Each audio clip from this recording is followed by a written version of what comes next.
2012 Rally of South Africa is presented by Motorsport South Africa and its rally partners Toyota, Volkswagen, Ford and Sasol.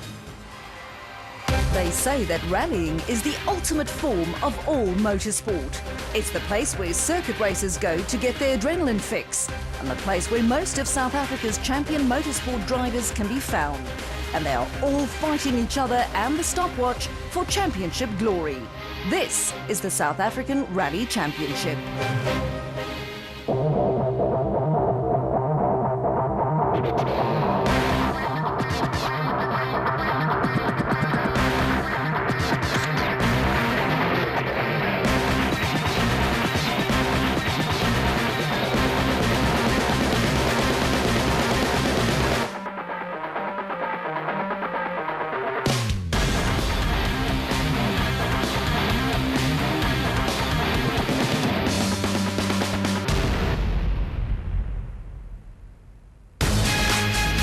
In the latest edition of the NRC, we revisit the mud bath that was the Volkswagen Rally, and we bring you all the trials and tribulations of round 5 of the 2012 South African Rally Championship, the new and high-profile Rally South Africa.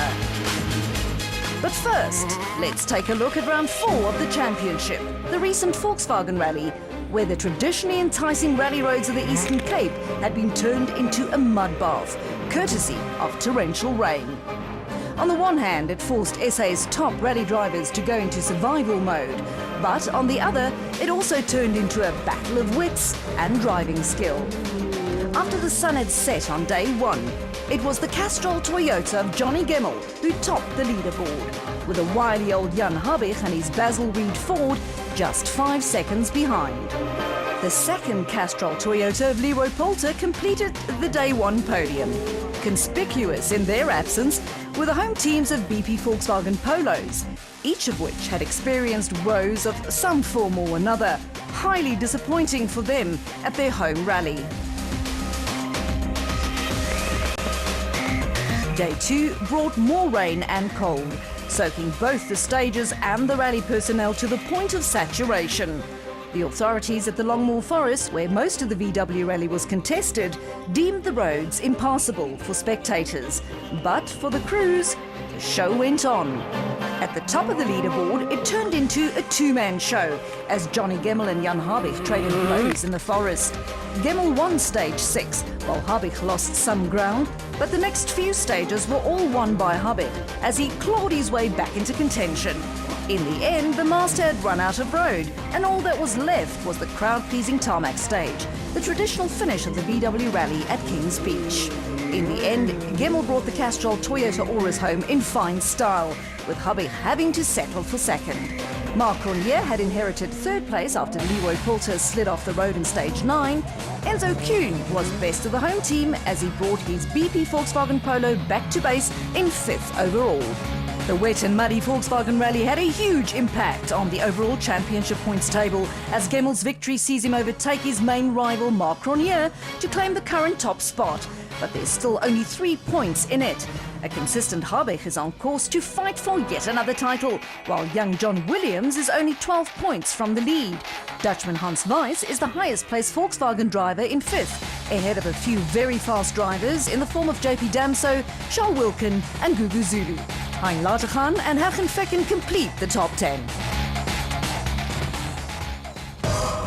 After 4 rounds in 4 different provinces, the 2012 South African Rally Championship now returns to the place where it all started 6 months ago, KwaZulu-Natal.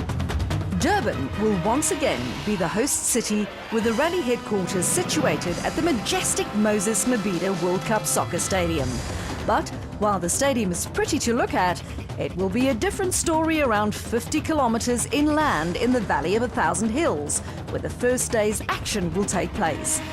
Day 2 is scheduled to take in another 5 special stages, but this time in the forests and plantations in the Richmond area to the west of Pietermaritzburg. Besides a new and challenging route in the heart of rural Zululand, the Rally South Africa brings with it another positive aspect, which is excellent news for all South Africans. This is a candidate event for inclusion in the World Rally Championship in 2014. We placed in a direct competition against a very strong competitor in the form of Brazil. So the crews will have to face a new challenge in the form of a new event.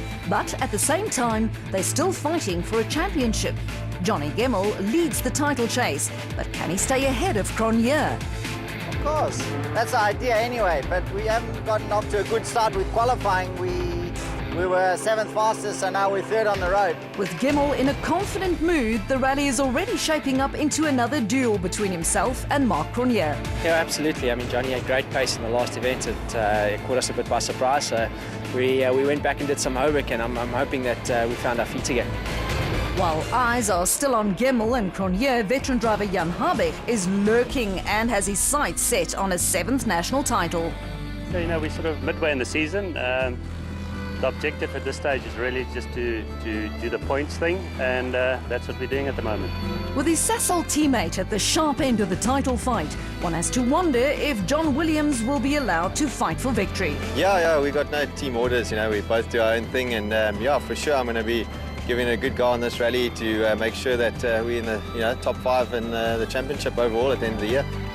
Someone who will no doubt be giving his all is Dutch driver Hans Weiss, who with a good set of pace notes will be the one to watch. We have to see if it's correct, because normally we had a 2 pass, now we have only 1 pass. We make the notes, and in the same day we checked it on the DVD. It seems to be okay, but it's not the complete recce we used to be. JP Danso currently occupies 6th on the leaderboard, but what will his strategy be here in Natal? Habig's Basil Reed teammate Charles Wilkin faces a new challenge as longtime co-driver Greg Godridge was not able to make the trip to Durban. Greg's wife actually gave birth to a new baby, and congratulations to him, but there were a bit of complications, so he had to stay behind. And last minute decision, we got Etienne Lawrence to come and navigate for us. Gugu Zulu is not only enjoying his first season behind the wheel of an S2000 machine, but is also leading the new for 2012 S2000 Challenge. Well, at this moment in time, I'm just enjoying the moment I'm having in the S2000 Challenge. We're having a brilliant season, and so far it's so good. You know, the Challenger, our car, has really been behaving itself, and I think myself and Carl are really enjoying the time in a car that's actually running and completing all the stages. Hein Lateghan has recorded a number of decent results that saw him climb to 9th in the title chase. It's very tough nowadays. It's so competitive. Hopefully the guys from overseas that's observing this event will realize that. I think we've got one of the toughest championships in the world, I believe. And Volkswagen driver and former double champion Hergen Fecken will now be very eager to return to winning form behind the wheel of the new BP Polo. Yeah, look, I hope the car is going very well. I'm really looking forward to this event. In 2007, I won this event, so I hope to do the same. And although they are not currently in championship contention, expect serious onslaughts from both Volkswagen's Enzo Kuhn and Toyota's Leroy Poulter. Both Poulter and Kuhn are experiencing seasons filled with bad luck and will be more than determined to turn things around. KwaZulu-Natal spectators will also get their first glimpse of Dakar hero Geniel de Villiers, now with a new navigator in the form of Celeste Snyder. It's going to be a very challenging rally, you know, from what we've seen on the stages with the recce. And speaking of the spectators, they got an early taste of the action as the country's top drivers took on the stopwatch in a qualifying stage hours before the real start of the rally. The results of the qualifying stage could have a huge impact on the rally, as the top 10 drivers will get the opportunity to choose their road positions for day one. No one ever wants to be the first car on the road anywhere on the slippery KwaZulu-Natal rally road. So no surprise then that the fastest man in qualifying, Charles Wilkin, chose to be 10th on the road. In fact, the starting order was a perfect reversal of the qualifying results, with the unlucky Hans Weiss forced to open the road after not taking part in the qualifying stage, while his Volkswagen technicians were asked to change the engine underneath the bonnet of his BP Polo. And finally, the moment that South African rally fans have been waiting for, the start of the Rally South Africa in the shade of the majestic Moses Mabhida Stadium. From the heart of Durban, the crews must head around 50 kilometres inland to the inhospitable Valley of 1,000 Hills to take on some of the most demanding and challenging rally roads the area has to offer. Unfortunately for former champions Hergen Fecken and Pierre Arries, their nightmare season continued as the BP Volkswagen Polo failed to complete the open section en route to stage 1. I'm not sure. The car's got a misfire, but it's not very good. So we're just going to try and change the spark plug wires and see if that helps.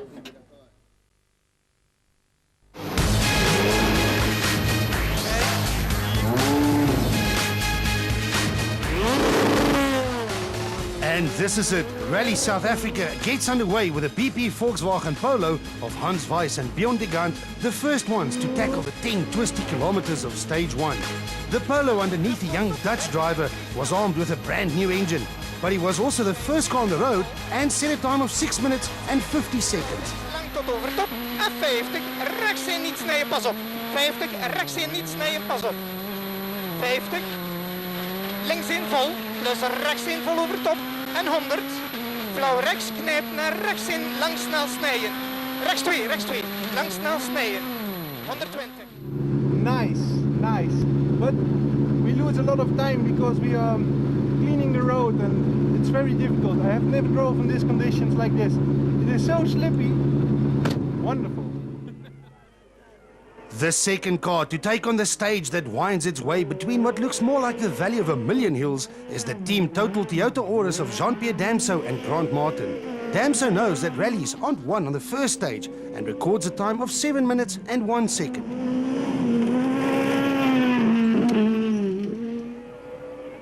This is championship leader Johnny Gemmel and Caroline Swan.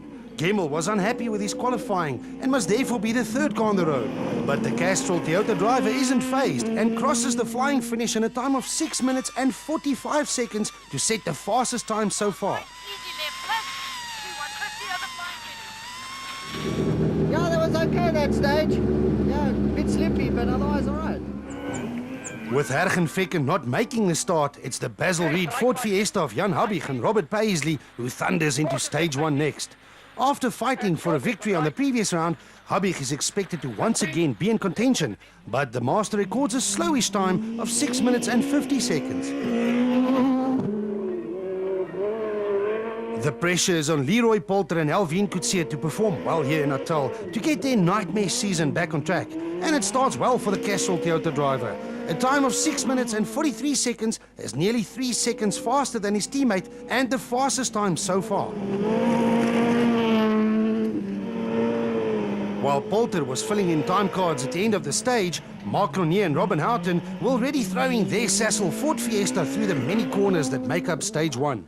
The time to beat is 6 minutes and 43 seconds, but Cronje blasts past the flying finish in a time of 6 minutes and 31 seconds, a full 11 seconds faster. Cronje clearly means business. Yeah, I had a nice clean stage, very tricky.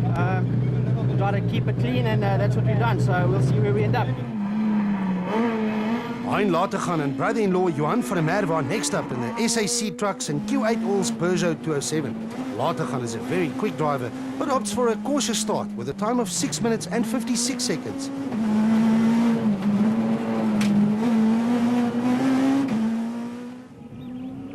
The BP Volkswagen squad was reduced to just 2 cars before the start of the event. But who better than the capable hands of former champions Enzo Keen and Guy Hodgson to take up the challenge? Keen is as determined as ever to give Volkswagen the result they so deserve and sets the 4th fastest time of all on stage 1. Left 5, tightens to 7. Charles Wilkin won the qualifying stage and launches his attack from 10th on the road. But having a new navigator is something to get used to. And together with Etienne Lourens, the pair used stage 1 to get acquainted while setting the 9th fastest time in the Basil Reed and Bizhub-sponsored Ford Fiesta. John Williams and Cobus Frey in the 2nd Sasol Ford Fiesta are the next ones on the road. Williams is one of only 3 drivers to have won an event so far in 2012, and he starts well by setting the 6th fastest time on stage 1, albeit a full 22 seconds slower than his teammate Mark Cronje. Yeah, it was an awesome stage. Quite a lot slipperier than I thought, but no, we're here.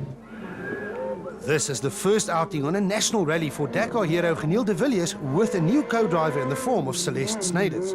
And what a place to endure such a baptism of fire. But de Villiers is the ultimate professional, and Snyders is up to the task as the Imperial Toyota sets the 10th fastest time on stage 1. It's also the first time that young Henk Lategan and co-driver Barry White would have seen the Valley of 1,000 Hills from inside the cockpit of a rally car. The 18-year-old son of Hein Lategan is one of the most talented drivers ever to grip a steering wheel. And on stage 1 it showed as he managed to beat his father's time by a mere 0.2 of a second, setting the scene for the family feud that was still to come. It's still early days on the Rally South Africa, but Cronje has already made his mark by opening up a gap of nearly 12 seconds, and that after just 9.3 kilometers of rallying. It's fairly close between the rest of the contenders, with Poulter leading Toyota teammate Gemmel, while the Volkswagens of Kuhn and Weiss occupy 4th and 5th respectively. Williams is ahead of the two Lategans, while Wilken and de Villiers complete the early top 10. From the end of stage 1, it was across the valleys and over the hills to the start of stage 2. A 38-kilometer affair on beautiful roads that wind their way through the heart of Zululand. But disaster struck. It was impossible to keep 38 kilometers of rural gravel roads clear of traffic, so the organizers had no choice but to cancel the first stage, forcing the crews to head to the Dunlop Service Park instead. Once there, it was time to reflect on the opening stage of the Rally South Africa. Hans Weiss fulfilled the role of dreaded road sweeper, but still with a very good time. It was slippy, that you can say, but it was beautiful. Nice, we had a nice stage. Johnny Gemmel was already 14 seconds behind his main rival, but not too concerned just yet. Yeah, it's okay for my road position. You know, I'm third on the road. It was quite slippery, that first one, so I think it's okay. And the second fastest time was a very decent start for Toyota's Leroy Poulter. Yeah, I think the car felt good. We went through. Very slippery still. And what a start by Marc Cronje, who blitzed the field and leads the Rally South Africa by a full 12 seconds. We felt fairly comfortable. We've done a lot of work on the car, and the car felt really, really good. So it's a bit disappointing to lose that one stage, but I think at the end of the day, safety comes first. Stage 3, or Pipeline, is a very technical stage on tight and twisty gravel roads just north of the scenic Inanda Dam. The area may be scenic, but the roads are demanding, with high drops and deep valleys just centimeters away, where the smallest mistake will be severely punished. And as with stage 1, the burden of venturing into the unknown was once again on the shoulders of Hans Weiss and Bjorn de Gant. The BP Polo driver travels to South Africa for each event in preparation for a career in the World Rally Championship, so the Dutchman is fast. He reached the end of the tricky stage in a time of 14 minutes and 18 seconds. But seeing that he was the first car to do so, Hans Weiss had no idea of just how fast it would prove to be.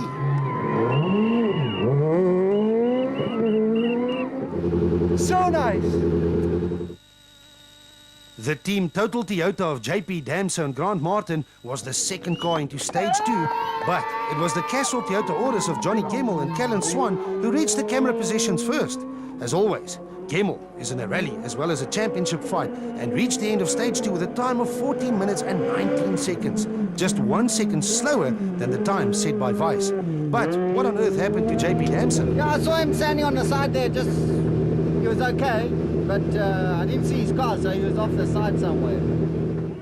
It only became clear later that Damso did in fact leave the road and roll down the side of the mountain. Fortunately, both Damso and co-driver Grant Martin escaped any injury, and with them removed from the action, it was the Basil Reed Ford Fiesta of Jan Habig and Robert Paisley who emerged from the tough and tricky stage 2 next. Habig clearly had a problem, as he lost another 25 seconds to the fastest time so far set by Weiss. We changed the dampers on the car. We thought it was a lot better, but obviously not. So we need to go and have a look at what's going on. Behind Habig, Leroy Poulter and Helvin Coetzee were already pushing hard in the second Castrol Toyota Auris. But the narrow Zululand roads had the final say as one of the many corners simply swallowed the Castrol Toyota. Poulter and Coetzee rolled down the side of the mountain but were lucky to climb out without any injuries. A real silly one. Tried to avoid a rock in the road and maybe just went the wrong side of it, and the car really fell down the side of the bank, the left-hand side of it, and we just went down, you know, and just couldn't get out. It was only stage 2 of the Rally South Africa, and already we had lost Fecken, Damso and Poulter. Rally leaders Mark Cronje and Robin Houghton had a comfortable lead of nearly 12 seconds going into the stage. Left 5 in, you to right 6 well in. Right 6 well in, slippy left 5. Slippy left 5 into caution, turn right 6, no touch. Caution, turn right 6. Whoa, but this is a big spin for Mark Cronje. The Sasol Ford is unscathed though, and they complete the stage in a time of 14 minutes and 23 seconds, 5 seconds slower than Weiss, but still enough to maintain the overall lead. Yeah, we had it off right, yeah, just a slight spin, and we hit something on the side, and it's obviously broken something on the rear. So. With the demise of so many cars so early on, the SAC Trucks and Q8 Oil's Peugeot of Hein Lategan and Johan van der Merwe was now the 5th car on the road. 5 seemed to be a good number for Lategan Senior, who set the 5th fastest time on the stage to move up into 5th position overall. Enzo Keen and Guy Hodgson were both very determined to turn their fortunes around. The BP Volkswagen squad could do with a good result following loads of bad luck in 2012, and so far in the Rally South Africa, it was looking very promising. Weiss still had the fastest time, but Keen's time of 14 minutes and 21 seconds was less than 3 seconds slower and good enough for 3rd overall. Is hairpin left. Is hairpin left, no cut. Behind Keed, Charles Wilkin and Etienne Lawrence were the next ones on the road. The pair took it easy in an effort to stay safe on these treacherous roads, but the Basil Reed Ford Fiesta still set a time well inside the top 10 to also maintain a position in the overall top 10. It's early days still, but the fight for top 10 positions is always a fierce one, where fractions of seconds can be the difference between your name climbing or dropping on the overall leaderboard. John Williams and Cobus Frey started stage 3 with an advantage of 2.6 seconds over Hein Lategan, but a time just 3.5 seconds slower than that of the Peugeot sees the Sasol Fiesta drop from 6th to 7th on the leaderboard. Into easy long right up, easy long right up. Geniel de Villiers and new co-driver Celeste Snyders competed and won a regional rally in preparation for the Rally of South Africa. But a national rally like this one is different. De Villiers also has a very wise head on his shoulders and wasn't prepared to take any risks behind the wheel of the Imperial Toyota. Someone that maybe was willing to take a few risks is young Henk Lategan. At only 18 years of age, the youngster is also fearless, and on stage 3, the Q8 Oil's polo driver and co-driver Barry White again put the hammer down to set the 6th fastest time of all. Amazingly, only 0.6 seconds separated Lategan Jr. from his father after stage 3. Another youngster with loads of talent is the Namibian driver Wilro Dippenaar and his co-driver Morne du Toit. The older generation PZN panel beaters Toyota is also in the fight for the Class S2000 Challenge honours and set the 10th fastest time of all on stage 3.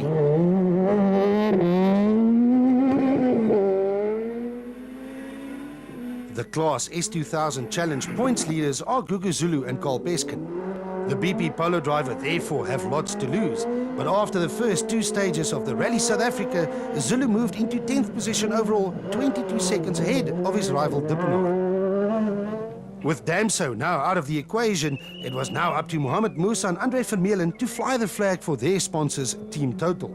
Musa is also experiencing a season filled with bad luck, so the plan was just to make it past his nemesis, stage 1. And after completing both stages 1 and 2, he was finally in a good position to attack on day 2 of the event. After 2 very demanding and difficult stages out in the Valley of 1,000 Hills, it's Mark Cronje who still dominates proceedings with a 10-second advantage over arch-rival Johnny Gemmell. A fine stage victory sees the name of Hans Weiss slot into 3rd overall, just 2 seconds ahead of Volkswagen teammate Enzo Kuhn, while only 0.6 seconds separate father and son Hein and Henk Lategan. A trio of Fords driven by John Williams, Jan Habig and Charles Wilkin occupy 7th, 8th and 9th respectively, while Guguzulu moves into the top 10.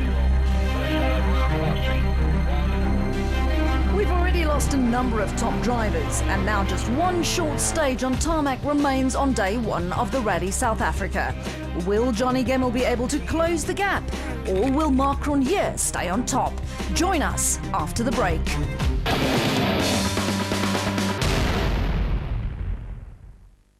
This September on Supersport HD, Alonso tries to keep up his charge in F1. The intensity steps up again in the Castle Rugby Championship. The big hitters light the fuse at the ICC World 2020. The group stage of the Champions League kicks off on the 18th. And the US trying to wrestle the cup back from Europe. In September, F1, Castle Rugby Championship, ICC World 2020, UEFA Champions League and the Ryder Cup. HD and sport, made for each other. This September on Supersport HD, Alonso tries to keep up his charge in F1. The intensity steps up again in the Castle Rugby Championship. The big hitters light the fuse at the ICC World 2020. The group stage of the Champions League kicks off on the 18th. And the US trying to wrestle the cup back from Europe. In September, F1, Castle Rugby Championship, ICC World 2020, UEFA Champions League and the Ryder Cup. HD and sport, made for each other.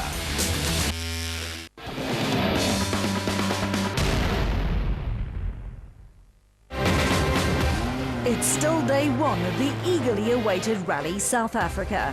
For those who survived the tricky roads in the Valley of 1,000 Hills, gravel road racing for day one is now a thing of the past, as the remaining crews have made their way back to Durban to take on the final stage of day one.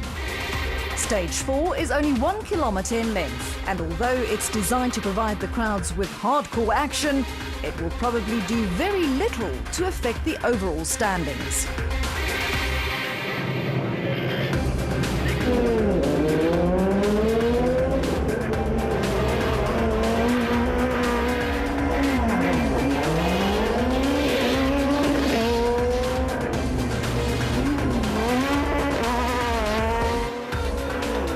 After the dust had settled, it was Marc Cronje and Robin Houghton who recorded another stage victory behind the wheel of their Sasol Ford Fiesta. Enzo Keen and Guy Hodgson continued their good performance in the BP Volkswagen Polo by completing the stage in a time just 1.1 seconds slower than Cronje, while Cronje's Sasol teammate John Williams and Cobus Frey set the third fastest time. Jan Habig and Robert Paisley were less than 2 seconds off the pace in their Baselweed Ford Fiesta, while Guguzulu and Carl Peskin had a good stage to record the fifth fastest time. As expected, the short stage did not do much to change the overall leaderboard, although Johnny Gemmell and Catalin Swan had to concede another 3 seconds to their rival Cronje. The Castrol Toyota orders completed day one, now a full 13 seconds behind the Sasol Ford of the rally leaders.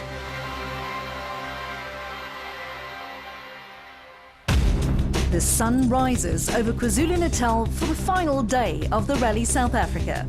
The day that will not only decide who will win the event, but the day that will, in all probability, set the tone for the championship fight that will have to be settled over the next few months.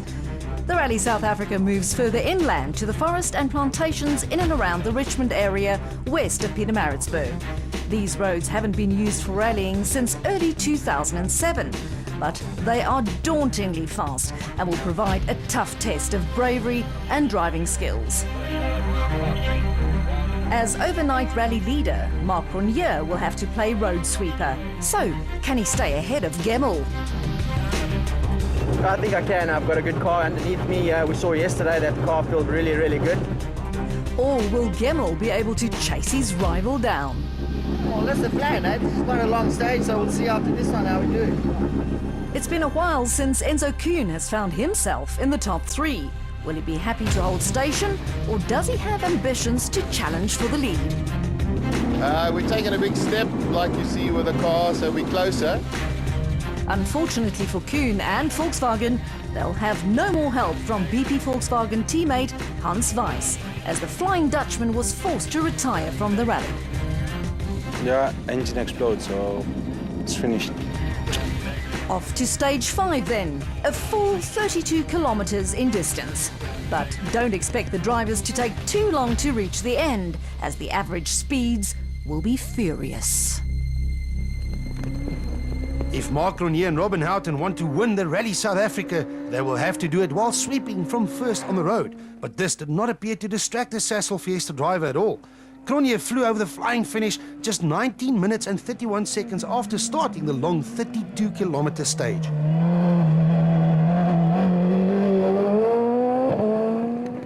Johnny Gemmell and Caroline Swan now had it all to do. Gemmell is renowned for his ability to chase his rivals down on day 2, and with a slightly better road position, everyone was expecting the Castrol Toyota to close the gap on the first stage of the day. But no, his time is 19 minutes and 39 seconds. Gemmell loses another 8 seconds to Cronje. Time for Enzo Keane and Guy Hodgson to formulate their plans for the day. The BP Volkswagen Polo was probably too far back to challenge for a victory, so Keane opted to try and protect his current third position. His time of 20 minutes exactly was however somewhat slow and only good enough for 6th on the stage. The mapping on the car has really gone off, so very difficult to drive. With the demise of Hans Weiss before the start of the day's first stage, John Williams and Cobus Frey were gifted a position when they climbed from 5th to 4th. But the Sasol driver now also had Keane's 3rd position in his sights. On stage 5, he managed to beat Keane's time, but only by 3 seconds. Into right 5 in, right 6, left 5, right 6, left 5, into right 9. Into left 6. Interesting to wake up and have to push so hard over 35 Ks. I think the lowest gear we went to was 3rd gear. It's pretty much flat out. Hein Latergan and Johan van der Merwe had ambitions of improving on their overnight 6th position overall, but the SAC Trucks Peugeot driver also had to keep an eye out for his very own son, who started the day just 2.2 seconds behind. Latergan Senior took just 20 minutes and 1 second to complete the fast stage 5, but behind him on the road, his 18-year-old son showed no respect for his father or the Q8 Oils Volkswagen Polo, as he went 2.5 seconds faster to overtake his dad on the overall leaderboard. No, good. It was a good stage. We had fun. Jan Habig and Robert Paisley started day 2 in an unaccustomed 8th position overall, something which would not have pleased the man who has been rallying for nearly 3 decades. These Basil Reed technicians were able to adjust the Fiesta's handling to be more to his liking, and it showed as he set the 3rd fastest time of all to rocket himself from 8th to 5th on the overall standings in just 1 stage. The names Gugu Zulu and Carl Peskin were now becoming a regular feature in the top 10 on most rallies, and the Rally South Africa was no different. Zulu set the 9th fastest time on the day's opening stage and moved into 8th position overall. Fast flowing stage, but we're not quick enough, and yeah, struggling with a bit of setup. Charles Wilkin and Etienne Lourens were still getting used to their new relationship inside the Basil Reed and Dizzup-sponsored Fiesta. And early on during stage 5, their skills were to be even further tested when the intercom system failed.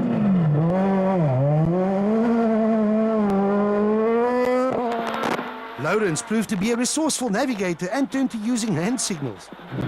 Now about the 4th corner, the intercom just stopped working. I did the whole stage without an intercom. Wilkin was still in the top 10, but Geniel de Villiers and also new co-driver Les Snyders were now just 26 seconds behind Wilkin's 10th position in their Imperial Toyota Auris. After a slow start, Team Total's Mohamed Musa and Andre Vermeulen also decided that this was the time to put the hammer down. Musa is an extremely quick driver when the chips fall right, but so far in 2012 they haven't, something which the businessman is hoping to change. Musa was now ahead of the PZM panel beaters Toyota of Namibians Vilro Dippenaar and Morne de Tooy, who in turn was leading the Monster Energy Ford Fiesta of Sebastian Klaassen and Cindy Hardy. So, here are the standings after the first stage of day 2. Mark Cronje extends his lead over Johnny Gemmell to a full 21 seconds, with Kuhn in a comfortable 3rd. Williams is in 4th, but now under severe pressure from a charging Jan Habig. Only 0.2 of a second separate son and father Henk and Hein Latergan, while the names of Zulu, Wilkin and de Villiers round off the top 10. The Dunlop Service Park on the outskirts of Richmond provides the first chance of day 2 to attend to the rally machines, while drivers can regroup and focus on the tough few stages still ahead. Marc Cronje just extended his lead over arch rival Johnny Gemmell. It was quite nerve-wracking up front because you sort of just don't know how hard to push, and there's a lot of blind crests and you're not sure what's on the other side. I mean, we did the recce, but you're still not that 100% confident. The fact that Cronje edges further ahead means that Gemmell finds himself further behind. Yeah, he had a good stage, obviously. I think he got 8 seconds quicker than us, so that was pretty good. It was a nice stage there. Jan Habig had a slow start to the event, but the Master was on a mission to see how far up the leaderboard he could go. I think we're just trying to find the right speed to do what we can do, and that's probably sort of get close to third. And just 0.2 of a second is all that separates Henk and Hein Lateghan, but with the advantage in the favour of the youngster. Yeah, but it's very close, and I know my dad's really quick. So I think we'll see through the next stage what happens. If there are any questions as to what will happen at the Rally of South Africa, stages 6 and 7 will provide most of the answers. Stage 6 is a flat-out affair on wide sugarcane-type roads, while Stage 7 returns to the plantations and is more technical. But together, these two stages account for 46 kilometres of gravel road racing, and that without the chance to service the cars in between. And as with so many times before, the Rally South Africa was now turning into a two-horse race between Marc Cronje and Robin Houten and Johnny Gemmell and Caroline Swan. Cronje started stage 6 with a 21-second advantage over Gemmell, but he obviously felt that it wasn't time to sit back just yet. The Sasol Ford Fiesta crossed a flying finish in a time of just 14 minutes and 9 seconds for an average speed of well over 140 kilometers an hour, that on a dirt road. Yeah, it's pretty much on the limiter most of the way. The Castrol Toyota orders of Johnny Gemmell and Caroline Swan was not much slower, taking only 4 seconds longer to complete the same 34 kilometers. But another 4 seconds lost meant that Cronje's lead increased from 21 to 25 seconds. Yeah. We just have to keep going, eh? See? Enzo Keen and Guy Hodgson had given up on the leaders and were probably happy with their current third position, but they now had a charging John Williams and Jan Habig closing in on the BP Polo. We're doing our best. We're giving it a full go, and we really kept the foot in on that stage. So Williams and co-driver Kobus Frey had Keen firmly in their sights, but close to the end of the fast stage 6, something was wrong and forced them to stop. After more than 10 agonizing minutes, Williams and the Sasol Fiesta got going again, but his hopes of challenging for a podium position had all disappeared. Yeah, we just came around a very fast corner with a bit of rock and wire, so one of those things. This was exactly the gap that Jan Habig and Robert Paisley were hoping for. Habig was now in a charge and set the third fastest time of all on stage 6. More importantly, for the Basil Reed 4 driver, he managed to beat Keen's time by 9 full seconds and was now just 13 seconds from third position.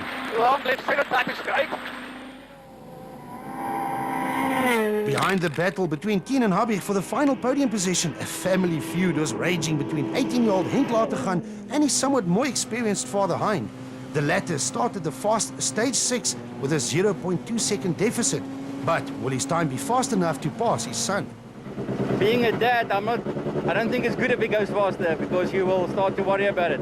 The word fear does not exist in a schoolboy's vocabulary, and young Henk Lateghan obviously has never heard of it either, as he simply kept his foot flat at over 170 kilometers an hour and extended his advantage over his father by another 1.6 seconds. That was scary.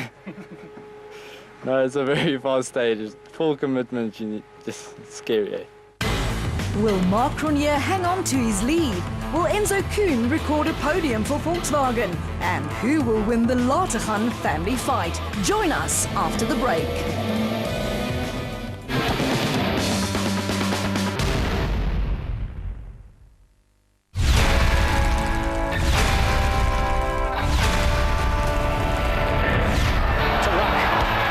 There's a huge overlap for the Sharks here. Onward Ndungane through the hands to Hubert and back to Bosman. What a finish to this game.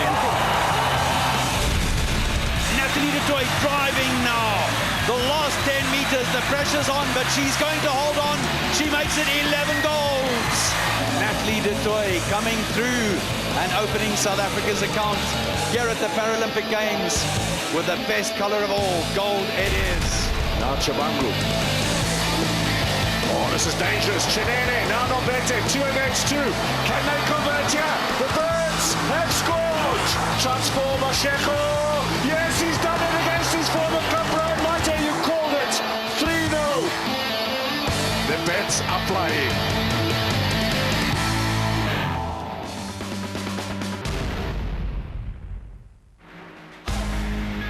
It's still the final day of the Rally South Africa, where Marc Cronje managed to open up what is starting to look like a comfortable gap over current championship leader Johnny Gemmell, with a number of just as fierce battles raging on behind the leaders.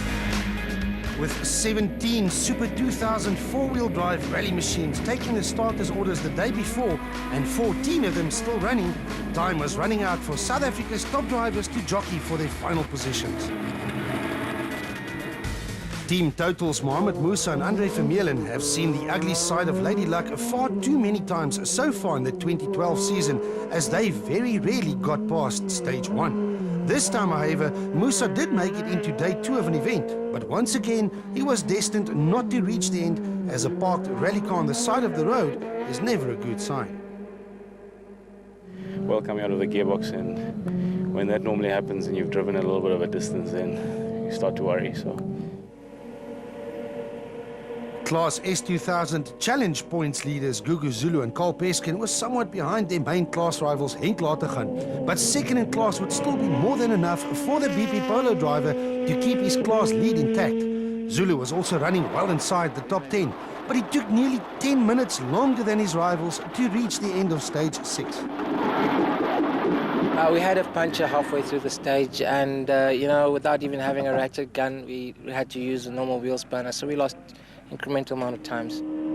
This loop of stages proved to be the undoing of many teams. Besides Musa, Zulu and John Williams early on, Charles Wilken became another driver to run into trouble. The Basil Reed Fiesta driver and his standing but experienced co-driver Etienne Lourens now also had a puncture and dropped from 9th to 13th.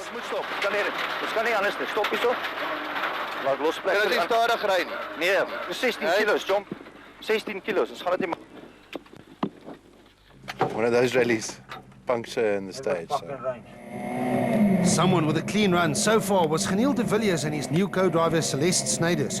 De Villiers had a slow and cautious start to the event, but after getting some stage distance behind him and the Imperial Toyota Auris, the former Dakar Rally winner was getting more and more comfortable as he slowly climbed his way up the leaderboard to finish this loop of stages in a very credible 7th position overall.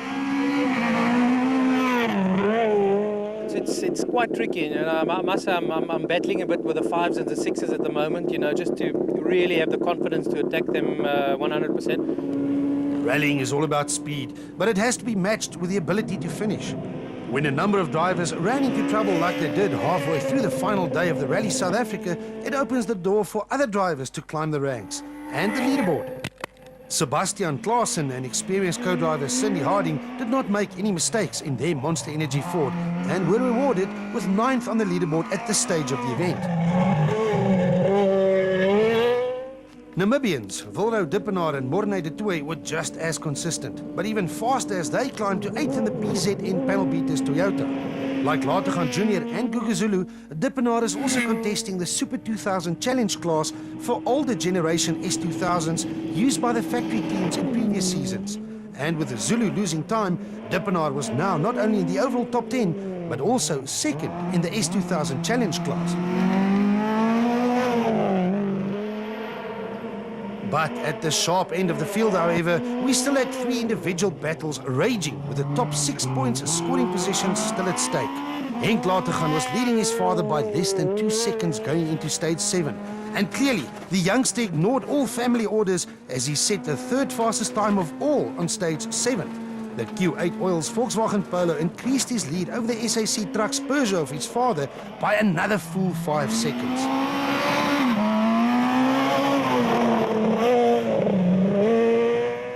Ahead of the Lategan clan, Jan Habig and Robert Paisley in the Basil Reed Ford Fiesta were closing in on third-placed BP Volkswagen Polo of Enzo Keane and Guy Hodgson. Between these two drivers and former teammates, they have won a total of 8 South African rally championships and countless rallies. So there's absolutely no love lost when it comes to this battle for the final podium position. Keane had a 13-second advantage over Habig, but the Volkswagen driver lost time on the stage and Habig takes over third position. 7 in, right 7 in, into tight right 6.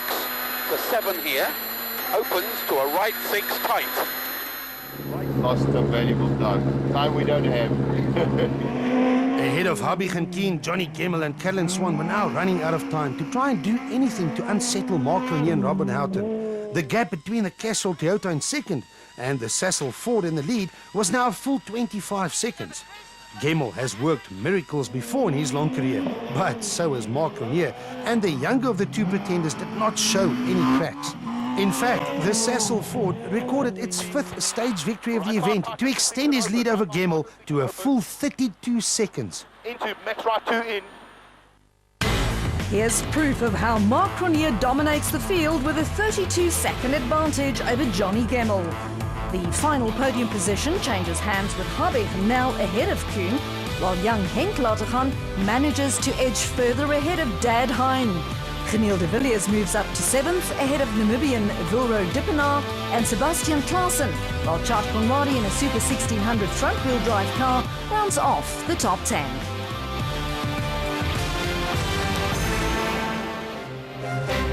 This is the last opportunity to service the severely abused rally cars in the Dunlop Service Park. Only one long dirt stage remains before the crews will head back to Durban for the final showdown on tar. Enzo Kuhn was on course for his best result of 2012, but a mistake on the previous stage sees him trailing Habig by 8 seconds. We're in a big fight at the moment, and we have been all day. It's quite challenging because I think although we've taken a step with the car in terms of reliability, we still don't have the speed. So we're really pushing very hard inside the car. On the other hand, Habig set out on day 2 to reach the podium, and with only one real stage to go, finds himself in 3rd overall. I think up until now we've achieved what we set out to do. Not much more we can do, I think, on this rally. At the top, Johnny Gemmell was wondering if there was anything more he could do. Yeah, it's a little bit far. Yeah, around 40 seconds and 38 Ks. But we'll still go ahead and give it a go in there and see. With a more than half a minute lead, chances are that Mark Lanier has sealed another victory. Well, it's never over till it's over, you know, so we've got a 30k stage coming up now, and I think it's absolutely vital that we stay focused. And this is the final gravel battlefield. 32 kilometers of fast gravel roads make stage 8 the last real opportunity for any of the protagonists to try and influence the outcome. After stage 8, the crews will head back to Durban for a final short showdown on tarmac and in front of large crowds. But the rally itself will most probably be won or lost in the forests of Richmond. BP Volkswagen's Hergen Fecken and Pierre Aries did not even make it to stage 1 of the Rally South Africa the day before. But the Volkswagen technicians repaired the Polo, allowing him to run the stages of day 2 under the Super Rally rules. Fecken used the opportunity to further test the car, and a fastest stage time of all on the long and fast stage 8 would have been very encouraging for the future. Gugu Zulu and Carl Peskin were running well inside the top 10 early on, but a dreaded puncture prevented the talented driver to fight for a better position. The BP Polo driver had no choice but to settle for a lonely 15th. Ahead of Zulu, John Williams and Cobus Frey suffered the same fate. The young Cape Townian was robbed of any chance to fight for a better result when a barbed wire fence got tangled in the right rear wheel of the Sasol Ford Fiesta. But he fought back bravely to record the 3rd fastest time of all on the last gravel stage. But it was only good enough for 13th place overall. Yeah, well, maybe all the frustration after the puncture and losing the time. But maybe that time must drive from now on. So. The battle for front-wheel drive, a Super 1600 honours, was also a battle for the final spot in the overall top 10. Chart Conradi and Kees Naidu emerged from the Richmond forests with a slender 0.6 second lead over rivals Clint Weston and Herman Groenewald. A short 1 kilometer spectator stage very rarely decide a battle like this one. But in a fight this close, 1 kilometer was all it took. The Reef Tankers Citroen of Western crossed the flying finish just 1 second earlier than the Galverdip Toyota Orders of Conradi to take 10th position overall, as well as the victory in the Super 1600 class by just 4/10 of a second. Ahead of the fierce Super 1600 fight, Sebastian Klaasen and Cindy Harding managed to reach the end of the gravel stages, as well as the finish in Durban to record yet another finish, 9th overall for the Monster Energy Ford Fiesta. Charles Wilken and Etienne Lourens experienced an eventful time behind the wheel of their Basil Reed and Bizub-sponsored Ford Fiesta. Following a puncture and time lost on the previous stage, Wilken was weighed down in 12th, but managed to claw his way back up to 8th overall, with Etienne Lourens doing a good job of standing in for the absent Greg Godrich in the co-driver's seat. Ahead of Wilken, Volro Dippenaar acquitted himself well as he and Morne de Toey got to grips with their first outing in the Zululand rally roads, which are very different to the Namibian gravel roads that they are used to. The youngster reached the end in Durban in a very fine 7th position overall behind the wheel of his PZN panel beaters Toyota. And what a comeback on day 2 by Imperial Toyota's Geniel de Villiers and new navigator Celeste Snyders. De Villiers is a very clever driver, as he has shown by winning the Dakar Rally, and used his head to build up speed without taking any risks. He was rewarded with his best ever result in a round of the South African Rally Championship in 5th. In the war of the Lategans, father Hein Lategan had to go around 7 seconds faster than his son Henk on the long stage 8 to prevent the youngster from beating his father. Halfway through the stage, it is too close to call. But no, Henk makes a mistake. The Q8 All's Volkswagen Polo grinds to a halt. It's the end of his rally. And out on the open road, the Lategan saga continues as late drama also sees father Hein parked on the side of the road with an overheating SAC Trucks Peugeot. Lategan Sr. did some roadside repairs and managed to reach Durban. But he was forced to take a lateness penalty, dropping him from 5th to 6th on the overall standings. What drama for the Lategan family. And what drama could possibly still be in store in the battle for the final podium position. Enzo Keen had to beat his old nemesis Jan Habig by a full 9 seconds to reclaim his former 3rd place. But Habig is a wily old fox and knows better than most how to cope with pressure. The Basil Reed Ford Fiesta beat the BP Polo by another 8 seconds to ensure yet another podium position, forcing Keen to settle for 4th. With all the other positions basically finalized, the question of who would win the Rally South Africa still had to be answered. The contenders were Johnny Gemmel and Callan Swan in the Castrol Toyota, Mark Cronje and Robin Houghton in the Sasol Ford Fiesta. But Cronje had a healthy lead of more than half a minute, and for the first time in the entire event, Cronje eased off as he made sure that he reached the end of the long gravel stage without taking any risks whatsoever. Gemmel, on the other hand, was pushing hard as always, and although he managed to close the gap to Cronje's lead by a full 10 seconds, it was still not enough. This is the final 1 kilometre that stands between Mark Cronje and his 3rd victory of 2012. And try as he may, it's unlikely that Johnny Gemmel can change that. Cronje is simply in a class of his own. He cruised to yet another stage and a Rally South Africa victory. Enzo Kuhn gave it one last shot to try and reach the podium, but the gap to Jan Habig was also too big, and Habig claimed the points for 3rd position. A dominating performance from Mark Cronje sees him take the victory by 24 seconds from Johnny Gemmel. Jan Habig grabs another podium ahead of Kuhn and de Villiers. Lategan Sr. drops to 6th, while his son Henk disappears from the leaderboard, handing the S2000 Challenge victory to Volro Dippenaar. Wilken salvages a few points for 8th ahead of Klaasen, and the Super 1600 winner Clint Weston, who completes the top 10.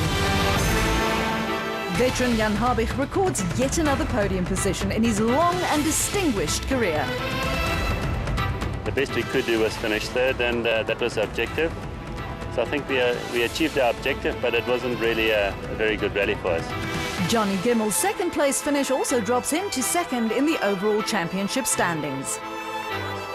No, it's close. It's been close since the first rally this year, and next 2-3 events can change. So we'll just keep going, eh? But 3 wins out of 5 in 2012 hands the championship lead back to Marc Cronje, who was in devastating form on the Rally South Africa. Yeah, winning's always sweet, and I think coming to this event, we put in a lot of effort, and it feels good to be on top of the podium again, because it was a hard road. I mean, coming back from 2 events, we had 2 tough events, and it really feels good. The South African Rally Championship is now in its final stretch, with only 3 of the 8 rounds remaining, and only 1 single point separating the top 2 challengers. From KwaZulu-Natal and the Rally South Africa, the fight now moves to the Western Cape for the Toyota Dealer Cape Rally and the fast farmland roads near Caledon for a rally that is affectionately known as the Oeverberg Grand Prix. The action is going to be fast. See you in the Western Cape on the 14th and 15th of September. The action, drama and excitement of the 2012 Volkswagen Rally was presented by Motorsport South Africa and its rally partners Toyota, Volkswagen, Ford and Sasol.